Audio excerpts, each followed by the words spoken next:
Welcome to நம்ம இ-சேவை channel. நம்ம இ-சேவை சேனல்ல இன்னைக்கு என்ன டாபிக் பத்தி பேச போறோம் அப்படின்னு பார்த்தீங்கன்னா, இபில வந்து கன்ஸ்யூமர் நம்பர் வந்து எப்படி எடுக்கிறது? தெரியல எனக்கு. ஆனா இபி பணம் கட்டணும் மறந்து போச்சு அப்படின்னா, எப்படி எடுக்கிறதுன்றத பத்தி பார்க்க போலாம்.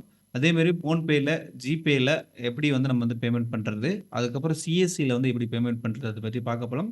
நம்ம இ-சேவை சேனல் வந்து ஃபர்ஸ்ட் டைம் பார்க்கணும்னா மறக்காம வந்து சப்ஸ்கிரைப் பண்ணிருங்க. வீடியோ வந்து ஸ்கிப் பண்ணாம பாருங்க. அப்பதான் சொல்லிக் குடுத்த தகவல் முழுமையா வந்துச்சுன்னா வாங்க வீடியோக்குள்ள போகலாம்.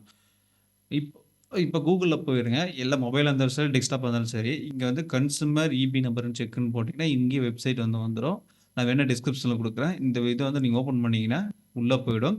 இதுல வந்து பார்த்தீங்கன்னா, மண்டலமா வந்து பிரிச்சிருக்காங்க. 9 மண்டலம் பிரிச்சிருக்காங்க. சென்னை, நார்த்து, சவுத்து, கோயம்புத்தூர், ஈரோடு, மதுரை, திருச்சி, திருநெல்வேலி, வேலூர், விழுப்புரம் இருக்கு. இதுல வந்து உங்களோடது வந்து மண்டலம் எந்த மண்டலத்துல வருதுன்னு செக் பண்ணணும்.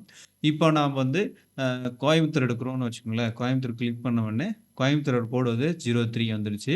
அதுக்கப்புறம் பிரிவு அலுவலகம். இதுல வந்து நீங்க எந்த இடத்துல வந்து இருக்குது உங்க ஏரியா அப்படின்றத வந்து செக் பண்ணணும். இதுல வந்து பார்த்தீங்கன்னா, அந்த ஏரியாவோட பிரிவோட உட்பிரிவு நம்பர் வந்து பார்த்தீங்கன்னா, 045ன்னு வந்துருச்சு. இப்போ வந்து 5 நம்பர் வந்து கன்சியூமர் நம்பர் வந்து கிடைச்சிருச்சு. அதுக்கப்புறம் வந்து அ லாஸ்ட் வந்து பார்த்தீங்கன்னா, உங்க ஏரியா. இப்போ வந்து அது வந்து பைபாஸ் இருக்கு, இல்ல டெம்பரரி சப்ளை இருக்கு. அதுக்கப்புறம் எஸ்என் புரம் இருக்கு, காவேரி நகர் இருக்கு. இதில எது எது வருதுன்னு செக் பண்ணணும். இப்போ காவேரி நகர்ன்னு குடுத்தீங்கன்னா, காவேரி நகர் வந்து கன்சியூமர் நம்பர் வந்துருச்சு. இதுக்கப்புறம் இந்த 3 டிஜிட்டல் வந்து உங்களுக்கு வந்து மேக்ஸிமம் வந்து உங்களோட இபி இதிலேயே தெரிஞ்சிருக்கும். எழுதி வச்சிருப்பாங்க. இல்லன்னா உங்க 3 நம்பர் மட்டும் தெரிஞ்சா மட்டும் போதும். இது வந்து நம்ம கண்டுபிடிக்க முடியாது. இதுவரைக்கும் நம்ம வந்து ஈஸியா வந்து கண்டுபிடிச்சுக்கலாம். 8 நம்பர் வரைக்கும் கண்டுபிடிச்சுக்கலாம். மீதி 3 நம்பர் கண்டுபிடிச்சீங்கன்னா, உங்களுடைய கன்சியூமர் நம்பர் வந்து கிடைச்சிரும். இதுதான் வந்து நம்ப இப்ப கன்சியூமர் நம்பர் கிடைச்சிருச்சா? அதுக்கப்புறம் என்ன பண்ணலான்னா, இப்ப சிஎஸ்சில வச்சிருக்கிறவங்க வந்து பார்த்தீங்கன்னா, எப்படி பண்ணணும்னா, எலக்ட்ரிசிட்டி இதில வந்து லாகின் பண்ணி உள்ள போனீங்கன்னா, உள்ள போயிடும். இப்போ வந்துட்டு இது என்ன பண்ணா பில் பேமெண்ட். இதில வந்து தமிழ்நாடு எலக்ட்ரிசிட்டி அப்படின்னு குடுத்தீங்கன்னா, அதே வந்து எடுத்துக்கும். தமிழ்நாடு எலக்ட்ரிசிட்டிக்கு டைப் பண்ணீங்கன்னா வந்துருச்சு. இங்க வந்து கன்சியூமர் மொபைல் நம்பரு. அதே சேம் கான்செப்ட் தான். இந்த பாரத் கனெக்ட் இருக்குல்ல, இதுதான் வந்து ஜிபேலயும், ஃபோன்பேலயும் வரும். இப்போ வந்து இபி பேமெண்ட் பண்ற இடத்துல வந்து பார்த்தீங்கன்னா, இங்க கன்சியூமர் நம்பர். இப்ப அந்த கன்சியூமர் நம்பர் வந்து இங்க எடுத்தோம் இல்லையா? இந்த கன்சியூமர் நம்பர அப்படியே வந்து இங்க நோட் பண்ணி நம்ம வந்து போடணும். நான் வந்து வேற ஒரு இது போற கஸ்டமரோடது குடுத்துட்டு, அவங்களோட கஸ்டமரோட ஃபோன் நம்பரு. கஸ்டமரோட ஃபோன் நம்பர வந்து போடணும். கஸ்டமரோட ஃபோன் நம்பர் போட்ட உடனே, நம்மளுக்கு வந்து கஸ்டமரோட ஃபோன் நம்பர் போட்டுக்கலாம்.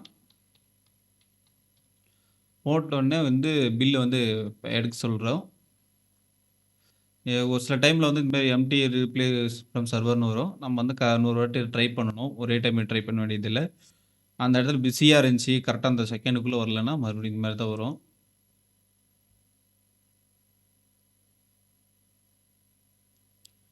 இப்ப பில் வந்து ஃபேச் பண்ணி 8 வந்துருச்சு. இந்த இடத்துல கன்சியூமர்ல வந்து பார்த்தீங்கன்னா, இப்ப வந்து சிஎஸ்எல் பண்ணீங்கன்னா, நீங்க வந்து கமிஷன் வாங்கோட போடலாம். கமிஷன் இல்லாம போடணும் அப்டின்னா, இத எடுத்து இது பண்ணிக்கலாம். நீங்க வந்து மினிமம் ஹையஸ்ட்டா வந்து ரூ. 25 வரைக்கும் வாங்கிக்கலாம். இவங்களோட கஸ்டமரோட அமௌண்ட் வந்து ரூ. 2,303 இருக்கு. ரூ. 25 நம்ம கமிஷன் கேட்குறோம். கமிஷனோட சேர்த்து ரூ. 2,328 வந்து நம்ம வந்து வாலெட்லேருந்து கட் ஆகும். இவங்களோட டியூ டேட் வந்து 14/2/2025 நாளைக்கு தான் டியூ டேட்டு. இது வந்து கன்சியூமர் டேட் வந்து 13/2/2025 இன்னைக்கு பேமெண்ட் பண்றதுக்காக அந்த டேட் குடுக்குது. பில் நம்பரு, அதுக்கப்புறம் கஸ்டமர் பேர் வந்துருது. இதுதான் வந்து பார்த்தீங்கன்னா, நம்மளுடைய இபி பில் பேமெண்ட் பண்றது. இந்த இடத்துல வந்து நம்ம வந்து வாலெட் பின் நம்பர் மட்டும் போட்டீங்கன்னா, நம்மளது வந்து பேமெண்ட் கட் ஆயிரும். கஸ்டமருக்கு வந்து பில் வந்து பேமெண்ட் ஆயிடும். இது வந்து பில் பேமெண்ட் குடுத்தீங்கன்னா, நம்ம வந்து செக் பண்ணணும். நம்ம வந்து ரெஃப்ரெஷ் எதுவும் பண்ணக்கூடாது.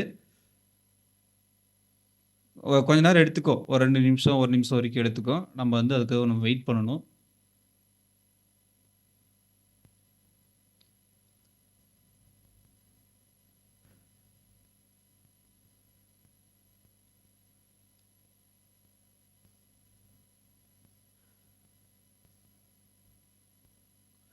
வேலெட் இதாயிருச்சு. டிரான்சாக்ஷன் வந்து சக்சஸ்ஃபுல்லி ஆயிடுச்சு. அடுத்தது நம்மளுக்கு வந்து பிடிஎஃப்க்கு போயிடும்.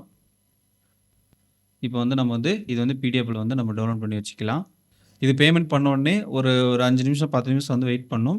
அதுக்கப்புறம் கஸ்டமருக்கு வந்து பார்த்தீங்கன்னா, பேமெண்ட் அப்ரூவல் வந்து ஆயிடும். அதுக்கப்புறம் அவங்களோட அ இதுலேருந்து அக்கவுண்ட்லேருந்து கழிஞ்சு வந்துரும். அதுதான் சொல்லக்கூடிய அவங்க விஷயம். அவ்வளோதாங்க. வேற ஏதாச்சும் டவுட் இருந்தா கருத்துல வந்து கமெண்ட் பாக்ஸ்ல கமெண்ட் பண்ணுங்க. இதோட இது வீடியோ முடிச்சுக்கலாம். நெக்ஸ்ட் வீடியோல வந்து சந்திக்கலாம். இது கன்சியூமர் நம்பர் வச்சு இப்ப எப்படி பண்ணுங்களோ, அதே மாரி தான் வந்து ஜிபேல, ஃபோன்பேல பண்ணணும். வேற ஏதாவது டவுட்னா கமெண்ட் பாக்ஸ்ல கமெண்ட் பண்ணுங்க. தொடர்ந்து இணைந்திருங்கள். நெக்ஸ்ட் வீடியோல வந்து சந்திக்கலாம். பாய்.